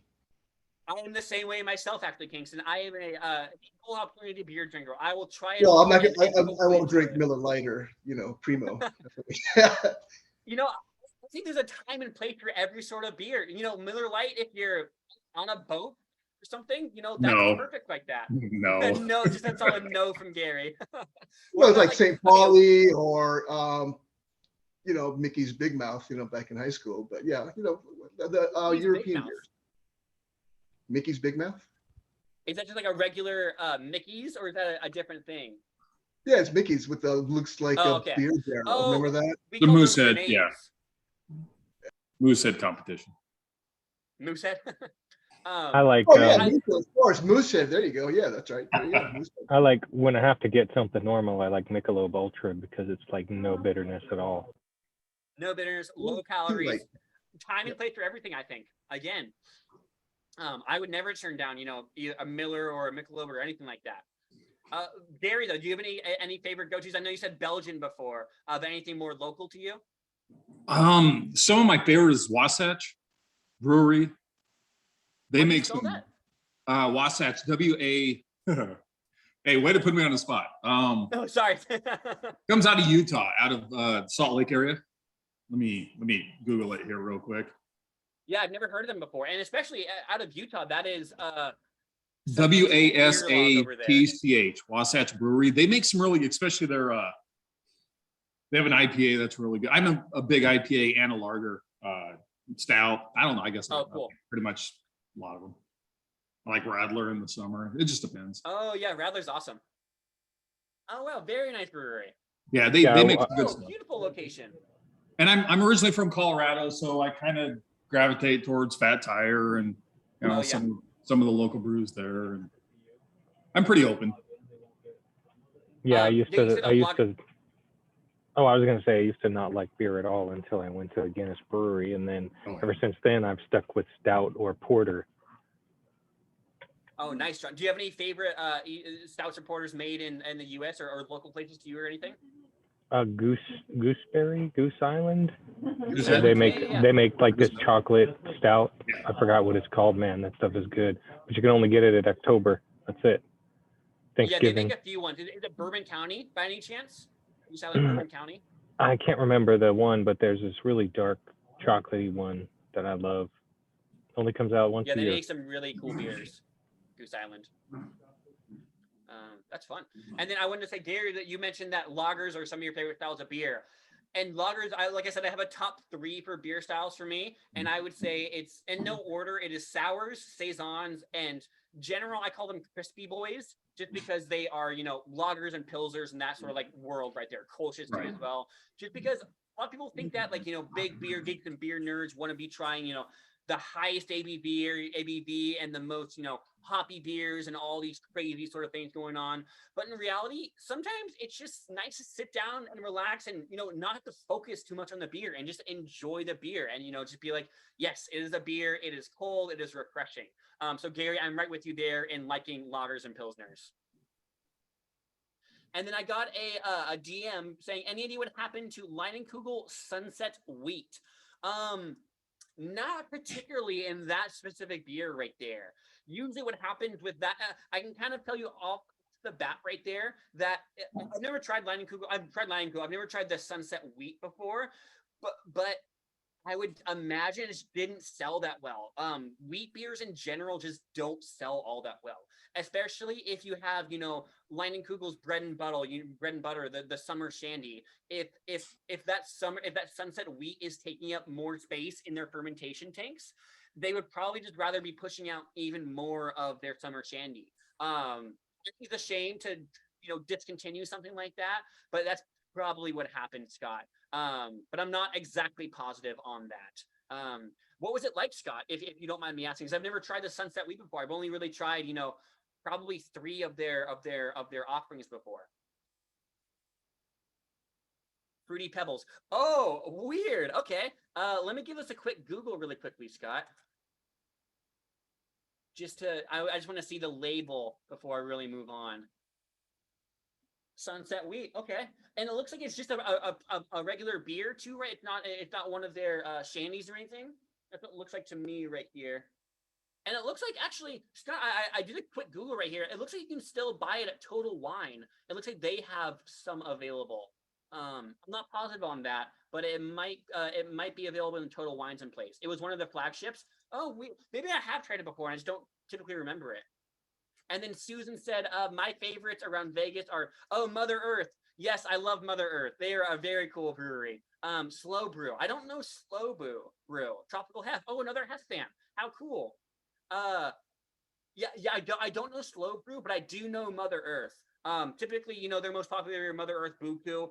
That's, a great cream ale right there. And what's really cool about Mother Earth, I met their owner about 2.5 years, 3 years ago now. They sponsored an event that we went to, which was like a beer tourism and marketing conference. And that weekend, I just drank probably way too much Mother Earth, beer in general. But those guys are awesome. Really good beers. Love their cans too as well. That's so cool. And then we got another slow brew right here from Gary. Wow. All right, guys. But with that, I think we'll move on to beer number 3 right here. Sorry for making you wait for so long, Kingston, before moving on to beer number 3 without liking that sun shop right there. Oh, no, I couldn't tell difference from one to the other. So, yeah, don't worry about me, gentlemen. All right, guys. Beer number 3, Food Fight Hazy IPA right here from Common Space Brewery down in Hawthorne. Oh, and then Ross brings up a good point too. Leinenkugel got bought out and now push the shandies more, unless you're in Wisconsin. Ross, who bought them out? I didn't hear about the acquisition. Yeah, I try to stay up to date with all of that stuff, but sometimes it's so hard with so much going on in the beer scene. I think it was Miller Coors bought them. Oh, that would kind of make sense. Yeah, Miller Coors. Yeah, it is. Buying out is such an interesting thing nowadays.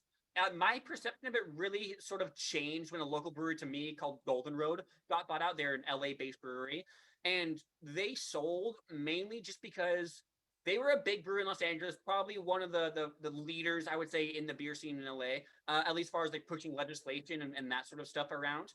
And what happened was they were trying to get, outside of LA, trying to distribute just anywhere besides Los Angeles. They just wanted to expand.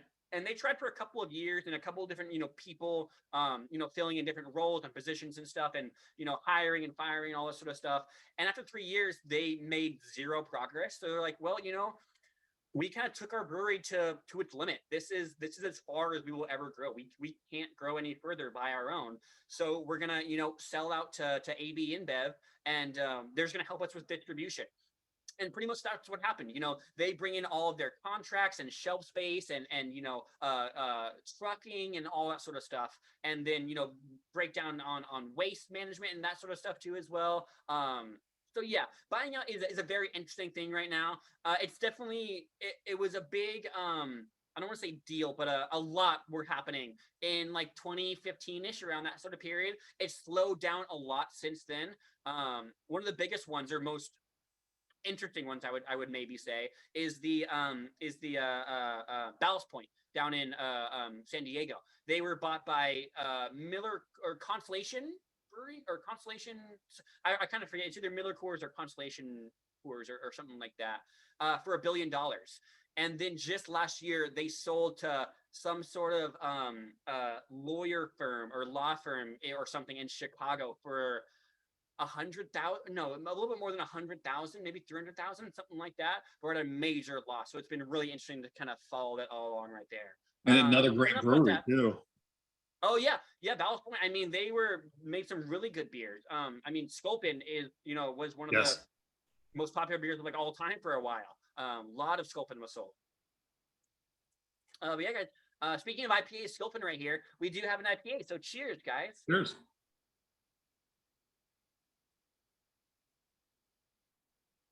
And yeah, I think this is a fun beer just because a lot of people see IPAs and they instantly think it's going to be a big, either bitter or boozy or aggressive sort of beer. And this is not that. This is a tropical fruits. You're getting pineapple, guava, general sweetness in there, almost zero bitterness too as well. And really a really fun intro into the IPA scene right here. And it is, a pretty true hazy IPA right here in the fact that they're not focusing on bitterness from the hops. They're focusing way more on trying to get, interesting flavors from those hops, whether that be that tropical fruits or anything else in there. But yeah, the hazy IPA from Common Space right here. One thing I typically like to talk about with this can in particular is general can design. And that's just because this is a very nice can, as you can see right here. It's very, it's pleasant to look at. It's fun, it's interesting. But more than that, if you look in the back right here, it's maybe a little hard to see on my screen right here, but they list all of the ingredients right here on the back of the beer. So me as a beer geek, I can be like, oh, like if I'm shopping for a beer, I can look at the back and say like, oh, this has Vic Secret in there. I know that hop. I know what that tastes like. I'm probably going to like this beer. Or if it didn't have something going, I didn't like, then I might be like, oh, you know what? Maybe I won't try this beer. So in my opinion, that's just a little bit extra care that these guys give into their can design. And the reason I think that's even kind of important too as well for people who don't really care about ingredients, because most drinkers don't really care about what's in their beer as long as it tastes good, which is totally fair and probably should be that way. Is the fact that they're putting in the thought into putting that into there. And in my opinion, if they're putting the thought into their can design and into the little details of listing ingredients and the little story behind it and everything like that, and they're caring so much about the can, it probably means they care about what goes inside the can too as well. So it's a good way to, judge. It's rough to say judge a book by its cover, but if the cover is really well thought out and well laid together, then you can, you can make a safe bet that you might at least try what's inside and then really judge it. But it's a good way to kind of, to look at it before you, or drink with your eyes almost, if that sort of makes sense. And then Gary said, my favorite is Stone Delicious IPA. Yes, Stone is a fun brewery. They make some very cool beers. Arrogant Bastard was one of my favorite beers I don't want to say growing up, but in my younger days of drinking right there. And Stone Delicious is another really cool one. Enjoy By is really fun too as well. I like that series a lot. And then one of my favorites from Stone actually is called the Choco. Actually, maybe not favorite, the most interesting beers they make, I think it's called Choco Veza. It is a Mexican style or Mexican chocolate style stout. And it's the most complex beer, like I don't want to say ever, but it's a very, very, very complex beer. And the reason I say I think it's interesting is that I don't like it very much. It doesn't fit my palate all that well. However, I always recommend it to people because it is so interesting and so cool and unique. And it has, it's got chocolate in there. It's got peppers in there. It's a little spicy. It's a little hot. It's got, just delicious chocolatiness in there, and really, really, really fun beer. So if you ever see Choco Veza in the store, it's a really cool artwork too as well. I highly recommend it. I don't like it, but I think it's a really fun beer to try. Oh, and then Jason comes in saying, favorite IPA, Blind Pig. Yeah, Blind Pig is a fantastic beer. Blind Pig is from a brewery called Russian River. They're in Santa Rosa, California, so up north from me. And Blind Pig is a very good beer, but the beer they are definitely known for is going to be Pliny the Elder and Pliny the Younger. I prefer Blind Pig myself, Jason, but yeah, Pliny the Elder is what they're known for, and then Pliny the Younger is basically its older brother. I know it's kind of confusing. The Elder is basically the Elder is available year round. You can go and get a bottle of it pretty readily available, and it's a true like West Coast style IPA where it's big, it's bitter, it's citrusy, grapefruit sort of pine in there too as well, and a really fun beer.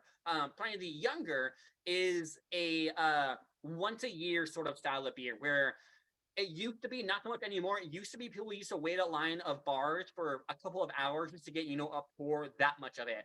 It's a big triple IPA, and I've only tried it once myself, but in my opinion, it tastes like sunshine. It is just like the most mind-blowing beer to me. I went in, I had heard stories and the rumors and myths about being, the best beer ever. And in my mind, there was like, okay, if I ever try this beer, it cannot live up to the hype that I have built in my mind. Like, there's no way that, it's going to climb this massive wall of hype that everyone has been talking about for years and years and years. I tried it for the first time 4 or 5 years ago or something like that. And it just totally hurtled that wall and blew away my expectations of the beer because it was just mind-blowingly good. Yeah, that's a fun one. Oh, and then and Jason, you try any of their other stuff too as well? Their other like concentration or sanctification, their sour beers. That's really where for me, Russian River really shines is their crazy sour beers. And then Rick says Deviant Dales from Oscar Blues. Oh, I don't know Deviant Dales. Let me give that a quick Google right here, just to see if I have had it before. Oh, yeah, it's a red can. Okay, yeah. It's like their double IPA. Yeah, 8% alcohol. I don't know it that well. I know, their regular beer. Yeah, the DL ale, the pale ale. I know that beer a little bit better, but I've had this, I believe, once, and I did enjoy it. I'm not the biggest IPA drinker myself. So yeah, but it has a really high score. It has a score of 90 on Beer Advocate, which is Beer Advocate's a little, people have their opinions about it, but it's generally an okay way to look at how highly rated a beer is right there. And then Jason says, I spent many hours at Russian River Brewing, have tried all. I'm pretty jealous, Jason. I've never been myself. I've only gotten their bottles before, but a lot of really good beer. They're probably, one of the best beer makers in the world, I would say. Ooh, Weldworks makes a bunch of great Berliners. Where is that based out of, Rick? I'm gonna give it a quick Google right here. Weldworks. Oh, it looks like they're pretty new. Oh, up in Laverne. Greeley Co. Let's see what Greeley Co is right here. Oh, and by the way, we haven't really talked about too much about the IPA right here. Anyone any opinions on this beer right here? General thoughts on it? Enjoying it, not enjoying it, anything like that? Greeley. Greeley's a really interesting city. Oh, Gary, you've been to a lot of beer places. You are quite the beer traveler, I would say. My daughter was going to college there. Oh, that makes sense. Yeah. Yeah. So I didn't even know much about them. Just trying them on for size. And yeah, when I looked up Weldworks, definitely not a brewery came up. I should have double checked that really quickly. A welding place came up for me in Laverne, California. I should have known a little bit better. There it is, Weldworks Brewing Co. Oh yeah, very highly rated. Wow. 4.8 stars with almost 640 reviews. That is pretty cool. That's some good ratings right there. All right. Oh, one other thing I like to point out on this can, because we were talking about the can design of this beer right here, is they have it pretty well displayed right here. It's this little sort of sign right here. Again, if you look on your can, you can probably see a little bit better. It's a certified Brewers Association independent craft.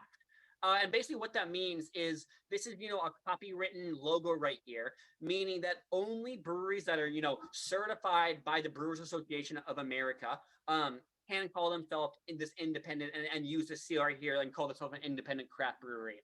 And the reason that sort of came up was because for a long time, basically there was a number put out by the Brewers Association saying like, hey, craft beer is any brewery under X amount of barrels of beer per year. And that is what we consider to be a craft brewery. So places, like Budweiser and Coors Light, they are not craft beer. They're beer still, but they're they're not the craft sort of beer. And what happened was Blue Moon was advertising themselves as craft. And someone was like, hey, you guys actually aren't craft beer. You're way above this number of barrels provided by the Brewers Association. So they took them to court. The judge pretty much said, hey, you guys have your definition of craft. Doesn't mean it's legal definition whatsoever. Craft, for all intents and purposes, is just a marketing term that anyone can just use. So in rebuttal to that, they decided, we're going to make a symbol that you have to be, approved for, and then you can recognize a craft brewery by this symbol right here. Which I think is a cool little thing. If you're walking around someplace and you see that seal right there, you can say like, oh yeah, it is an independent craft brewery, which is a cool little, another little note on the can right there. All right, guys. Time for beer number 4 right here. which is going to be, surprise, surprise, the Nitro Milk Stout right here from left hand. They're from Colorado, actually, Longmont, Colorado, a little bit north of Denver. Little guideline before you guys open this beer right here. Number one is when you do open it, it's going to make a loud hiss. That is totally okay. That's fine. You're looking for that. It's going to indicate that the nitrogen is in there and is working. Number two is going to be do a very aggressive pour when you do this beer right here. You need to get the nitrogen activated in the beer, and that's how you do that. And then guideline number three would be, this has lactose in it. It does have some milk sugars in there. So if you're lactose intolerant, it doesn't have very much lactose in there, but it is present. So just be, I guess, aware of that. And I'll demonstrate the pour for you guys right here to, I wasn't tricking you with doing an aggressive pour. Loud hiss, there we go. And just like this. And pretty much this is the same thing they do for, like, like Dennis, if you pour it from the tap, they're going to do that very big aggressive pour when they do it. And that's just to get the nitrogen activated and incorporated pretty much. And then stop right there. And then you can sort of see in my webcam it cascading down and really just kind of mesmerizing, in my opinion. You lose some of the beauty, I think, in the webcam, but it does well enough. And by the way, guys, I love the favorite brewery chat going on in the chat right there. So if anyone has any other favorite breweries, please throw them up. I love learning about, new places like WeldWorks. That is, now added to my brewers list that I want to visit. And then typically the reason I put it down right there is most places would tell you to wait a little bit after, filling the beer up. They usually say 2 minutes, but I think it's a little overkill between us. I think, a couple of seconds is usually pretty good. But beer number 4, Nitro Milk Stout. Cheers, guys.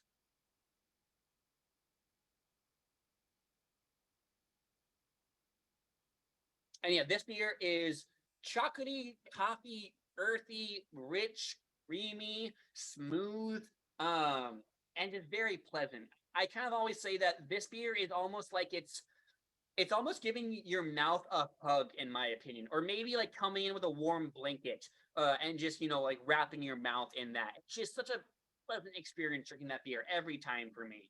And really fun. I do hope it lives up to John's. I might have hyped it up too much for John about being the next Dennis for him, but hopefully John can enjoy it. Yeah, we'll see when I get home. Oh, nice. Okay, yeah. It's a fun one. They call it, also on the can right here, they call it America Stout, which I think is very fitting. I think what another kind of saying for of this beer for me is, you could get a dictionary out. I have beer dictionary right here. Actually, this is my Oxford Companion to Beer. It's just a dictionary pretty much of beer. You can just go in and read about stuff right here. I think instead of having an entry on Nitro Milk Stout, they should just take a picture of this beer and say, go drink that beer. You will know what a Nitro Milk Stout is like. Because in my opinion, it is just on the nose for what this beer or this style of beer should be. They just completely nailed it, I think. America Stout, which I think is funny. Another thing that I like on their can too as well is if you see, there's a few things actually. Yeah. It's hard to see right here. We were talking about IBUs earlier. They list 25 IBUs right here. So you can kind of tell what their international bittering unit is. But again, IBUs are a little confusing sometimes. Perceivable bitterness is usually a little bit better term to try to use.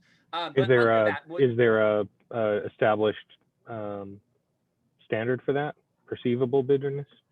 Not really, just because it's very hard to quantify sometimes because it changes from person to person sometimes. For instance, like even the food fight right here, I get almost zero bitterness. There's almost zero bitterness in there. But for other people who are a little bit more, adverse to bitterness, they will get some bitterness in there, and it completely, overwhelms them, sort of. So generally, when we're talking about perceived bitterness, you just use terms like high, low, medium, stuff like that, sort of. Overwhelming, again, is another good term to use when we're talking about bitterness. If it's overwhelmingly bitter, that's usually not a very good thing. But some people, like bitterness. I go all for bitterness. Sometimes I really, really, really like bitter. And then other times I'm like, oh my God, get this away from me. What's dangerous about that is if you like bitterness, your ancestors, I would say, are going to be very disappointed in you.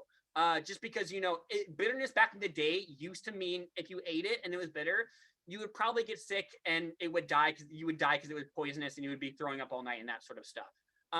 So if we were like out in the wilderness and I found some berries and they were bitter and I was, in my bitter mood, I just get sick and die because I'm like, oh my God, these are delicious, and just keep eating them. Whereas people who don't like, IPAs and bitter beers and stuff like that, they are much better. Hunter-gatherers than I. Their ancestors would be very proud of them. They could survive in the wilderness way better than I could because I would just love those bitter berries. But yeah. Oh yeah, I didn't talk about the can yet. The one thing I wanted to talk about, it says good to go from the can, like a pro in a glass. So I demonstrated the whole pour for you right there, and show you how to pour into the can or into the glass and everything. But they're saying right here, if you don't want to do that, if you just want to drink the beer from the can, go right ahead. You're still going to enjoy the beer. It's still going to be great. However, if you want to be a pro and really professionally drink the beer, then pour it into the glass right there, and you'll get a little bit better of a job sort of drinking the beer right there. But yeah, my recommendations for this beer right here, as far as like pairing the beer. Number one would be at a barbecue. I think this works with any sort of barbecue sort of meats right here, whether that's, ribs or smoked meats or anything sort of like that. It's a really good pairing with that. It just makes sense sort of. Number two, a little bit more usually up people's alley, but I think it's just different. Would be I don't snowboard or ski or anything like that, but I imagine after hitting the slopes or something, I don't really know, going back to the log cabin and having a fire and it's snowing outside and it's dark and you're on the couch next to this fire and you got a blanket and you got this beer and just sort of sipping on it. That's another ideal place to drink this beer. And then number three, which is actually probably my favorite way to or moment to drink this beer in, is imagine you're on vacation. It's 10 in the morning. You're getting ready for the day. You're kind of taking it easy. You're starting breakfast right then. You're sitting down. You got pancakes. You got some maple syrup. You got bacon. You got some eggs maybe in there. You got a coffee too as well, maybe espresso. And like, hey, I'm on vacation. I want to live it up a little bit. So you grab this beer, you open it, you pour that espresso into there, and all of a sudden you got this coffee beer with espresso and caffeine. And usually it's not a good combo, but just one you'll be okay, I think. And you got pancakes and syrup, and it's just a great way to start a vacation, I think. That's another go-to for that beer right there. And then Tom asked, why are IPAs so popular? Yeah, IPAs are definitely the most popular beer style in America, if not maybe the world. I think the Pilsner still beats it out, but very popular in specifically the craft beer sector. The reason they're so popular, it's kind of hard to say. They're a very distinct taste, and it kind of depends on when you're asking about in history. Currently, IPAs, the most popular beer style is the hazy IPA, which is what we have right here, this food fight right here. And the reason they're so popular is just because I hate to say it, but they're higher in alcohol percentage, and some people just drink based on alcohol percentage. So they see a 7% beer, they're like, yeah, perfect, up my alley right there. Other things are just like, they just taste really good. They're just always good. You can do so much with them too as well. You can bring out different flavors. You can do, this one right here is that pineapple guava sort of thing, but you can get mango in there. You can get just general stone fruits in there. You can get citrus. You can get pine. You can get general dankness as well, which is a really good term for describing some beers. Actually, a beer I had a couple of weeks ago, the only way I could describe it was like, it tasted like you just licked the insides of a freshly used marijuana pipe. That was the only way I could think of describing that beer, just because that's exactly what it tasted like to me. But they're so popular. I mean, again, like that, you can just go, all I taste are the hops, not a fan. Yeah, I mean, I like I said kind of earlier, that I totally understand, not liking IPAs, that bitterness in there. Tom, what do you typically drink yourself, if you do drink beer? That I like Hefeweizens or in any. I also love dark beers. I'll drink a porter. Probably is my all around favorite if I had to choose. Yeah. Did you try it's Samuel Smith's Taddy Porter Nut Brown Ale is yeah. I love a good nut brown ale. I don't try too many of them just because you don't see them all that often, but AleSmith Nut Brown is very good. Oh, yeah, we got Gary agreeing with the Sam is good. Yeah, and then Gary also saying, funny, that is why I like them. Yeah, the hoppiness just, get people. I don't think I showed hops right here to anyone yet, but these are hops right here. They're an herbal sort of ingredient or herbal plant right here. Basically, when you use them in beer, they're going to be in this step right over here. You're going to boil the beer, the hot sugar water right there, and then throw hops into there. And they're just going to reduce down, kind of act like a tea almost, and just, infuse it with that herbal sort of supplement, I would say, into that and give you all the flavor and bitterness in your beer. But yeah, IPAs are definitely the most popular beer style, specifically hazy IPAs. It used to be West Coast style IPAs were the most popular, but the hazy is definitely taking over. I think for the best, I was a little bit bored of West Coast style, so hazy, when they were first introduced, was a breath of fresh air, kind of. But yeah, people love IPAs. And really quickly, guys, now that we've tried all 4 beers, does everyone have a favorite beer of the tasting? If you were able to join us with drinking them today, either type in the chat or shout it out. I'm always curious about what everyone's favorite was. Or if you haven't tried them, what beer you're looking forward to the most out of all of them after hearing so much about them?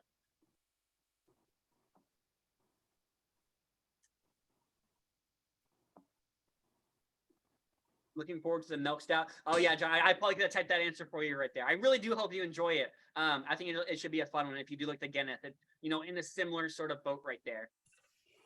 So I've known Left Hand for a while. I really like their stuff, but I was really surprised with that. Was it Pop Fuji? Is that how you pronounce it? Oh yeah, Pop Fuji. Yeah, that's a good beer. Yeah. I think Pop Fuji is a fantastic beer. And if you've already tried the milk stout, then it would make sense that a beer that sort of surprised you led the way. Yeah, Pop Fuji is really great though. Oh, Kingston said the first one's still working on that. Oh, awesome, Kingston. You're enjoying it though? Oh yes, it's light, so it's not light. Yeah. Well, it's clean. It's not a heavy. I can't tell if there's a hop or a wheat or barley again. And yeah, I won't use big beers put in front of me. I just said that, but yeah, and you're right.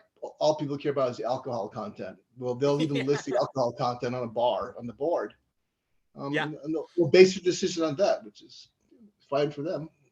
But yeah, thank you. I really enjoyed your presentation. Oh, awesome. Thank you. Yeah, I'm glad you were able to enjoy Pop Fuji, and hopefully down the road you'll be able to try some of the other beers. I think they're all pretty fun.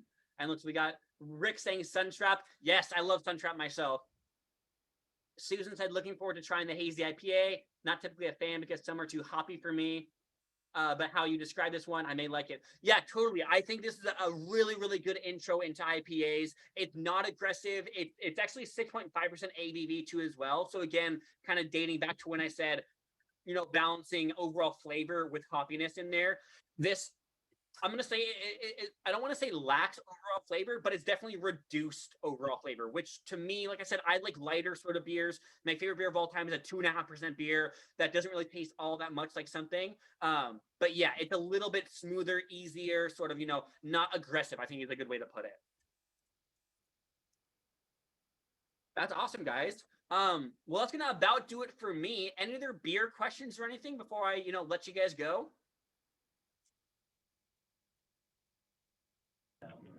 Just were you able to find anything out about the double extra stout? What makes it the beer the way it is?